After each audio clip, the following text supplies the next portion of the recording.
Hi, I'm Adam Summer. You're listening to the Yerushalmi Talk podcast with the support of the Yeshivat Devar Yerushalayim in Har Nof, Jerusalem. This is Sheviis, Chapter 2, Halacha 1. Keep in mind that in Chapter 1, we were dealing with fields of trees, and now in Chapter 2, we're dealing with fields of grain. Now, fields of grain in the Mishnaic talk, in the language there, is going to be referred to as a white field. Why is it a white field? Well, when you go drive by a wheat field or a barley field, as it dries out before it gets ready to get harvested, the whole color of the field turns white. Now, when it's not ripe, it will be green. But one of the signs for it being ready to harvest, is the whole thing starts to dry out and turn white. So it's referred to as a white field. Now, keep in mind that we're going to be starting off Chapter 2, and part of the idea that's going to be coming to set this up as the difference between Chapter 1 and Chapter 2 is going to be dealing with moisture of the ground. That's going to be a theme that's coming up over and over again. Now, one of the things that's embedded in this idea is going to be plowing, and we covered plowing on Chapter 1 and how plowing was not in one of the biblical verses. There's three main biblical verses about the farming, and plowing is in one of them, but one of the main texts, plowing is not listed there.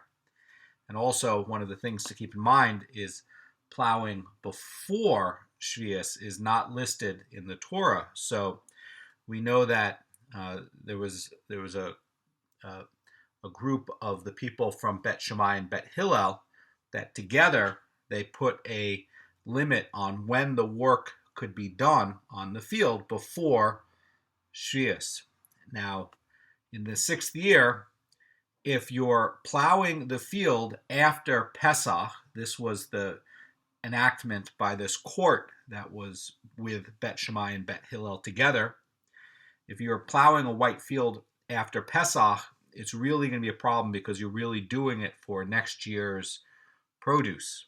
And it's going to be a problem because you're really doing work for harvesting and growing things on the 7th year, and you're not supposed to do that. And the field of trees, by the way, is going to be up to Shavuot. Now, one of the things that came up in the first Mishnah of the first Halacha was this idea between Bet Hillel and Bet Shammai, which was almost the same time and usually is exactly the same time, and that was a hard date for plowing for the fields of trees. This is going to come up over here too.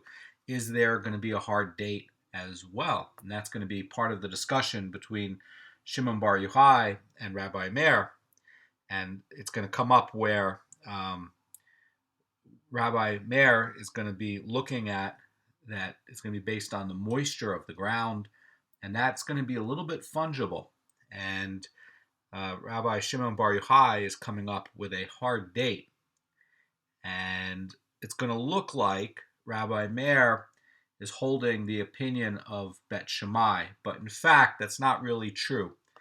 We know that Rabbi Meir was a student of Rabbi Akiva, as was Shimon Bar Yochai, and Rabbi Akiva, of course, would be going by Bet Hillel. So would you see a case where the student would now come and go with Bet Shammai? It's not the way to look at it. So really, this is going to be a detailed, nuanced argument, and in fact, you'll see that there's not a disagreement between Bet Hillel and Bet Shammai on some of these things. Actually, the disagreement is going to be very, very, very minuscule. So one of the things to keep in mind is that a field of grain, these white fields, these are going to be grain, and we know that Eretz Yisrael is famous for these 5 species of grain for which you get to make challah out of. But also that's what's going to be included are going to be legumes and beans and also rice. The Mishnah starts off and says, "Until when may one plow a white field in the year before Sheviis?" And it says, until the ground moisture ceases. And it continues and says, as long as people plow to plant melons and gourds. But there's a dissenting opinion in the Mishnah. Rabbi Shimon, this is going to be Rabbi Shimon Bar Yochai, says, if so, you have placed the law for each individual into his own hands. Rather, you may plow a white field until Pesach, and in a field of trees until Shavuot. In other words, there is a hard deadline, says Rabbi Shimon Bar Yochai, and it looks like the anonymous part of the Mishnah is going to be actually Rabbi Meir, and both are students of Rabbi Akiva. And what is this, right? We know that in chapter 1, Halacha 1, that there's a hard deadline for Bet Hillel, and there's a softer, but almost exact, but a softer deadline. And here they're coming up with the same thing. They're saying, look, each field, if you're going to do it where the ground moisture ceases, each field is going to have variability. Now, the Mara Fulda says about this that winter rains will penetrate the soil and will leave it moist for a pretty long period of time, and even after they end. And once this moisture ceases, the field is no longer suitable for planting, and it becomes forbidden to plow the field, since plowing it after this time is seen as preparing the field for the 7th year. Now, the Vilna Goan in Shenis Aliyahu says that about this, he's understanding this Mishnah to be speaking of a planted field in which the farmer wants to continue plowing between the rows of growing plants. And that's going to be something that the Vilna Goan is going to bring it up a little bit later in this Gemara. So that's another way to look at it. It's going to be, well, is this something that has already been planted or not? Vilna Goan says this even includes a field that has already been planted, that that is talking about, plowing, between these rows to help to get moisture into the soil, into the soil and deeper, and help the root structure. So the idea about the melons and the gourds, the Rambam explains about this, that this is referring to a place where melons and gourds are planted, like in melon beds. And the second time frame, he says, corresponds to the first one. And as long as people plow to plant the melons and the gourds, we may assume there's still ground moisture. The Ritva in Moed Katan 3b in the Bavli has a different reading about this, and he's saying that this Mishnah has 2 distinct times, and the Mishnah is actually teaching, says the Ritva, that even if the ground moisture has ceased, one may still plow his field if others are plowing to be able to plant gourds and melons, since anyone seeing him plow will assume that he's actually going to be planting melons and gourds. That's another idea, says the Ritva. And regarding this idea about creating variability, now the Tanna Kama is trying to determine a deadline for plowing.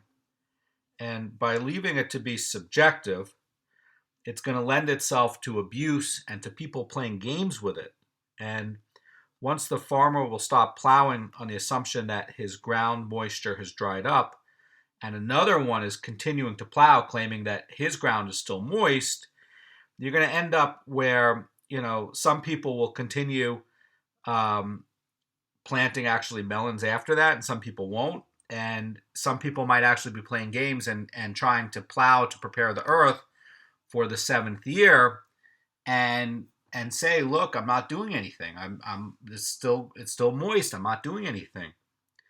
So there's that. Now, regarding this idea about Rabbi Shimon Bar Yochai is trying to say that there should be a uniform and objective deadline, and it should be for everybody. Now, in Eretz Yisrael, the rainy season typically ends in Nisan, sometimes in the beginning, sometimes in the middle, but uh, around the time when Pesach comes, there's still ample moisture in the ground, particularly for planting grain, also for beans and legumes. And what we see is we're seeing that, the Kodesh Baruch Hu, so to speak, with the weather, has really set everything so that everything is at this ideal state for planting, and that you'll be able to plant it around the time of Nisan, and you'll be able to have a harvest sometime um, before Rosh Hashanah comes. And typically, the barley and the wheat will be harvested sometime in the summer, usually in the first or second week of August. So sometime before Tishrei. So that's going to be the idea of the Mishnah. The Gemara is going to state until when one may plow. In other words, we're talking about this white field before Sheviis, and we're talking about when the ground moisture is going to stop. And the Gemara is going to ask, who is the Tana who teaches that one may plow until the moisture ceases, and teaching about that this is the criteria, not this hard deadline. And the Gemara answers, it's Rabbi Meir. And normally, the general rule is that if you have an anonymous Mishnah, it's going to be assumed to be the opinion of Rabbi Meir.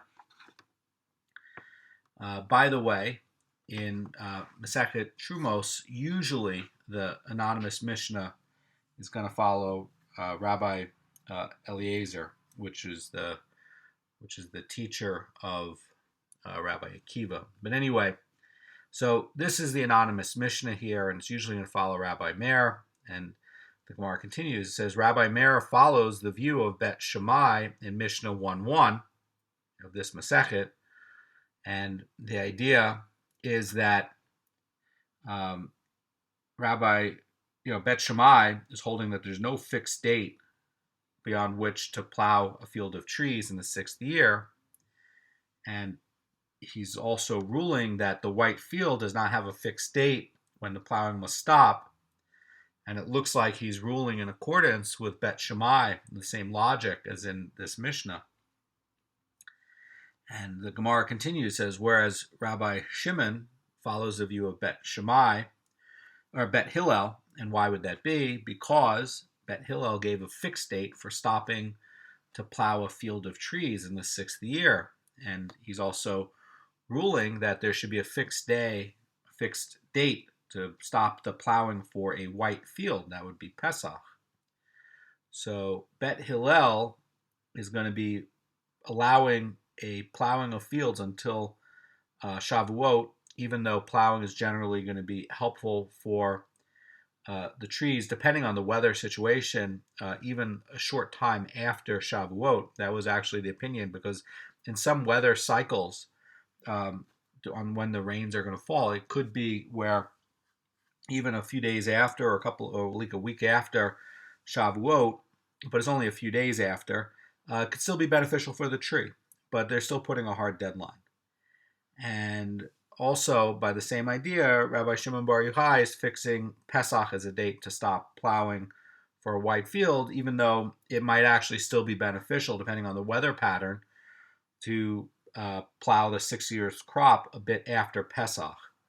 But we have a hard deadline at the end of Pesach. Now, the Gemara is going to object to this explanation of this dispute. And the Gemara is going to say, and this is how we are to explain our Mishnah, that Rabbi Meir follows the view of Bet Shammai, and Rabbi Shimon follows the view of Bet Hillel.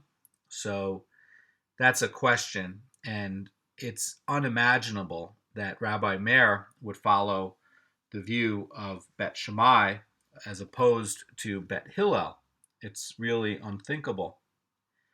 And the Gemara is going to try to come up with a different explanation for this dispute, and it's going to help us to sharpen our understanding about this difference between Bet Shammai and Bet Hillel on it.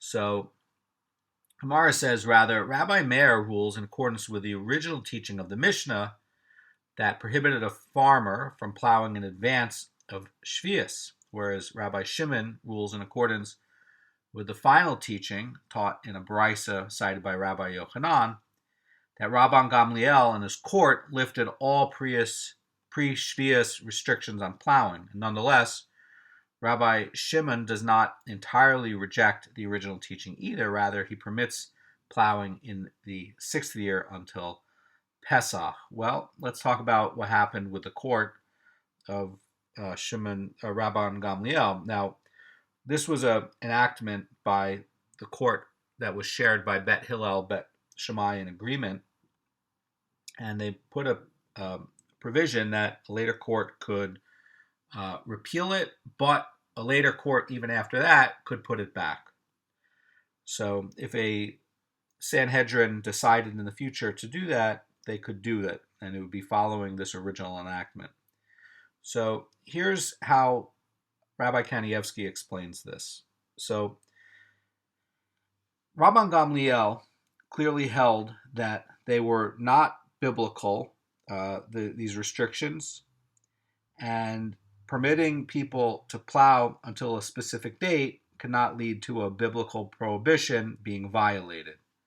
So that's part of the idea. Now, the Mara Fulda explains this as saying that although this will sometimes allow or result in people plowing a white field after the moisture ceased, no harm will result, since Rabbi Shimon's holding that the halacha follows Rabban Gamliel, that there is no real biblical prohibition to plow even after these dates.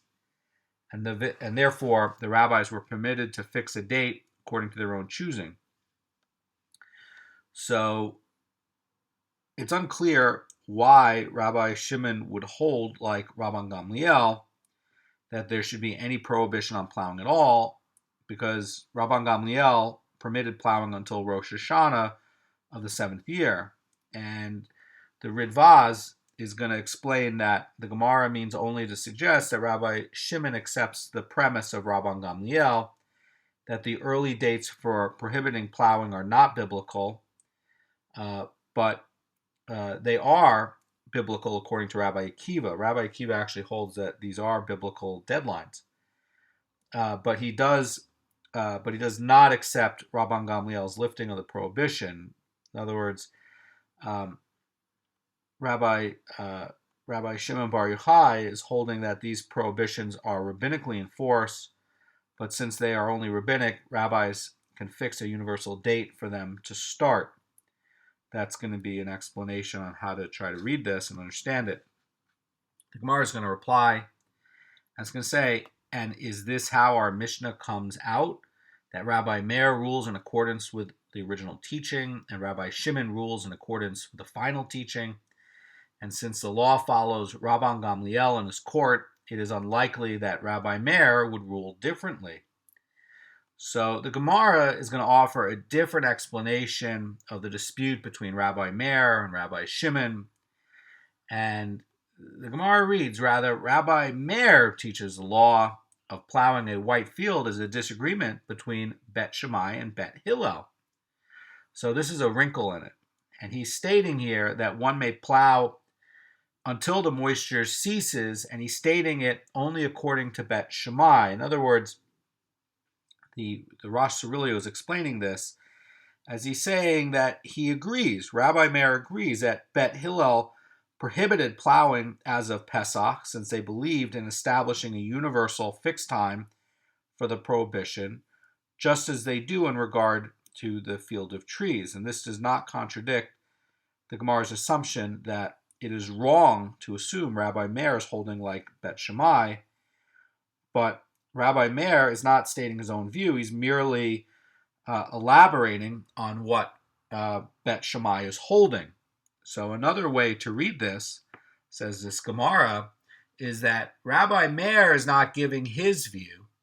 Rabbi Meir is giving the view of Bet Shammai in there, not necessarily his view. He's not in disagreement with Bet Hillel. And so you could read this, says this Gemara, as the Mishnah laying out what is the view of Bet Shammai, what is the view of Bet Hillel, and Rabbi Meir is being used to show the opinion of Bet Shammai, and Shimon Bar Yochai is there showing the opinion of Bet Hillel, and the idea is that there's actually no dispute between Rabbi Meir and Rabbi Shimon Bar Yochai. They're merely stating what did they say.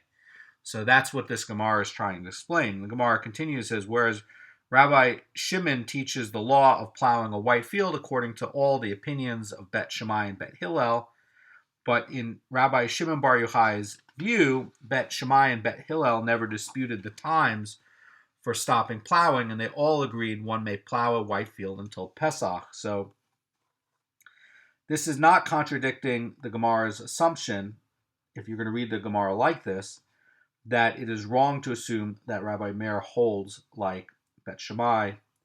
And again, this is saying that Rabbi Meir is really just showing what Bet Shammai held. Now, the Rosh Hashanah explains about this that although Rabbi Meir does not mention Bet Hillel's view in the Mishnah, and this is because he actually is agreeing with Rabbi Shimon that Bet Hillel prohibited plowing as of Pesach. And really the way to read it is Rabbi Meir is speaking only of Bet Shammai's opinion, since he's only coming to teach the point he disputes with Rabbi Shimon. Now, I want to get to this other reading of the Vilna Goan about all of this, okay? So we explained this by the Rosh Hashanah and how he's reading it. Let's look at the Vilna Goan, because this is kind of an oddity, right? So according to Vilna Goan, Rabbi Meir is teaching that the law regarding the white field is the subject of a disagreement. And the Vilna Goan reads it like this. He says that Rabbi Meir actually gives 2 times in the Mishnah for plowing a white field. One is going to be until the moisture ceases, and the other is going to be as long as people plow to plant melons and gourds. So in other words, Vilna Goan is saying that this Mishnah has 2 different time periods. And he says that the Gemara had, to this point, assumed that these times were the same. And the Vilna Goan says that the Gemara is now saying that they are really 2 separate times. The first is until the moisture ceases. That's going to be for Bet Shammai. And the second is as long as people plow. And that's going to be for Bet Hillel. And although this later time is not going to be a fixed date, and Bet Hillel chose a fixed date for a field of trees, Bet Hillel would agree, according to this explanation, that a fixed date is not practical to a white field. The Vilna Goan says that Rabbi Shimon gives only the view of Bet Hillel, which is that a white field may be plowed only until Pesach. So according to the Vilna Goan, he's saying that both Rabbi Meir and Rabbi Shimon cite halachically accepted views of Bet Hillel, but Rabbi Meir is giving the view of Bet Shammai. He's also saying that he's not saying that this is Rabbi Meir's view. He's simply on the second part, on the other part. There's 2 parts, says the Vilna Goan, on times. That on one part he's giving the view of Bet Shammai, but he doesn't necessarily hold that opinion. So this is an oddity. Nonetheless, this is how they explain it. The Gemara is going to conclude, and it's going to say, when you analyze who taught the Mishnah that states until when may one plow a field of trees in the year before Sheviis, Bet Shammai said, as long as it is beneficial for the fruit. And Bet Hillel says until Shavuot. Again, it gets back to this hard deadline. And the Gemara wants to know, until Shavuot, who is this anonymous Mishnah? We know that the Tana of anonymous Mishnah is going to be Rabbi Meir. The Gemara says, it is Rabbi Meir. It is Rabbi Meir who's holding this. However, according to Rabbi Shimon Bar Yochai, everyone, both Bet Shammai and Bet Hillel, agrees that one may plow a field of trees until Shavuot.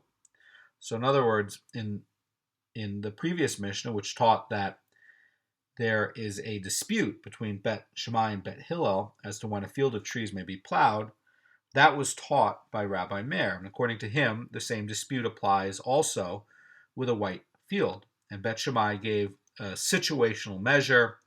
That would be until the moisture ceases. And Bet Hillel gives a hard date. That would be until Pesach for the field of grain. Now, the Rosh Cirilio is saying that Rabbi Shimon in this Mishnah comes to dispute not only Rabbi Meir's statement in our Mishnah, but his statement in the first Mishnah, in the first chapter about the trees as well. And according to Rabbi Shimon, he's saying that there is no dispute between Bet Hillel and Bet Shammai regarding any of these times, and both agree that a white field may be plowed until Pesach and a field of trees until Shavuot. So that's a chiddush because before, in chapter 1, Halacha 1, we learned that it was a difference between hard date and not hard date, variable date. And now Shimon Bar Yochai is holding that actually they both agreed that there was a hard date. That's very surprising. The Mishnah states that it is permitted to plow a white field as long as people plow. This is going to be plowing regarding the planting of melons and gourds. So again, is this going to come up where the Mishnah now is talking about two different times? Embedded in here, is it going to be where one is going to be a field of grain, and that's going to be for one time, and then there's going to be another time during the year when it's talking about planting melons and gourds? Vilna Goan seems to think so. And the Gemara now is going to explain the Mishnah's ruling. The Mishnah's permit does not end with a farmer who has melons and gourds. Rather, even if he does not have them and has no intention of planting them, in other words, he has no intention to plant them. The Gemara says, since other people are going to plant melons and gourds, it is permissible for him to plow his field. So the idea is, says the Rosh, is that because any person who sees him plowing is going to assume he's doing it in order to plant melons and gourds. And once this time passes, it is forbidden to plow, even if his intention is somehow to benefit just the 6 years crop, because people are going to assume he's actually doing it for the benefit of the 6th year. So what kind of melons and gourds could they be planting? Well, they could be planting cucumbers. Cucumbers take about 90 days to ripen, and you could be planting that after Pesach, and it would be ripening sometime in the summertime, and that would be benefiting the 6th year's crop. I mean, if you leave cucumbers on it, after Tishrei, they're not going to be very good. So that would be, if you leave it to Rosh Hashanah, well, that would be a problem, because then you would have cucumbers that are not very good, and that would also be Sheviis produce. So what this could be talking about is where you have a second planting.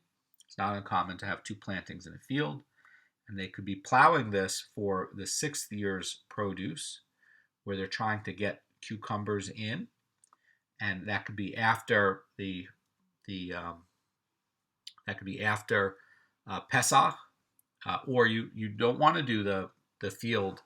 I mean, you could have it where you have your field of barley that you're harvesting, and you're planting it earlier. You're planting it in the winter time, and then you're right. It's ripening, and you're harvesting it for the omer, and then you're going to go plant it after the omer. You're going to plant it after Pesach, and you try to plant cucumbers in the field. So that could be talking about something like that. Now, if you're seeing people plowing it, and you can assume that, it's for this second date of the field, it's for the second use of the field, and it's not going to be for tilling it for the 7th year. You're just going to be planting melons and gourds that you can have ripened in about 90 days. So the Gemara is going to continue, and it's going to say that the Mishnah stated that Rabbi Shimon said, if so, you have placed this law for each individual in his own hands. In other words, we're getting back to this variability. And the worry is that each individual farmer is going to say, well, my field is still wet, and I can go do what I want. And the Gemara is going to explain the worry that Rabbi Shimon Bar Yochai has about leaving a variable structure instead of a hard structure, where you're saying, nope, fixed date for a grain field is going to be Pesach. So what is eating up Rabbi Shimon Bar Yochai so much that he says, no, it has to be a hard date? And the Gemara says, this farmer says, the moisture of my field has ceased and I am forbidden to plow. And this other farmer says, the moisture of my field has not ceased and I'm still allowed to plow. So the idea is that you have this criterion to determine a deadline, and that would be subjective. And it should not be used because it's going to be abused. People are going to misuse it and play games with it. You're not allowed to play games with halacha. So the Mishnah is going to teach Rabbi Shimon's teaching about this idea. And the Gemara says, rather, one may plow in a white field until Pesach and in a field of trees until Shavuot. In other words, he says this is the hard date. And even if you're getting some benefit right after, and yeah, everybody agrees that, yeah, you can have some weather structures and weather systems in a few years where, yeah, you can still be plowing and giving benefit to your trees, even, maybe a week after Shavuot or a little bit after Shavuot, but we're still doing a hard deadline on Shavuot. The Gemara is going to try to understand the difference between the white field and the field of trees. And it asks, what is the difference between a white field and a field of trees? Why may one plow in a white field only until Pesach and in a field of trees until Shavuot? Why? And the reason for the Shavuot deadline for plowing a field of trees is going to be because there's not enough moisture after that time for plowing for it to benefit fruit. And in the case of the white field, we say that the plowing is banned as early as Pesach on account of the disappearance of ground moisture. And that's the insight of the Rosh Cirilio about what this question is. Gemara is going to answer it. It's going to say, in the case of a white field, since the farmer has yet to plant it in the first place, the majority of the moisture will still be present. However, in a field of trees, since it is already planted, it is not necessary for the majority of moisture to be present. In other words, the trees are already there. And even if the majority of the moisture has dried out, as long as the land still contains a little moisture, plowing it is still going to benefit the fruit of the 6th year and is still allowed. And once Shavuot arrives, even if this level of moisture is dried out, it's going to be forbidden to plow. And the idea is that one does not plant a new crop of grain unless the ground is moist enough for the crop to take root and grow. And Rabbi Kanievsky says about this that a large amount of ground moisture is going to be needed in order to get these grain kernels to start to sprout. And otherwise, without a large amount, the nature of the grain kernel is not going to come and take root. It's not going to grow. And once Pesach has come and the ground has partially dried out, it's not common for people to plant. And plowing after Pesach is going to be forbidden, since it's going to appear to be for the purpose of planting for the 7th year. And tomorrow we're going to get to fertilizing. And we were talking about time limits for plowing a field. And now we're going to get into other agricultural labors that are also going to be prohibited, like fertilizing, or hoeing, or even irrigating a field. So we were dealing with plowing, and now we're going to start getting into other agricultural activities. Have a great day.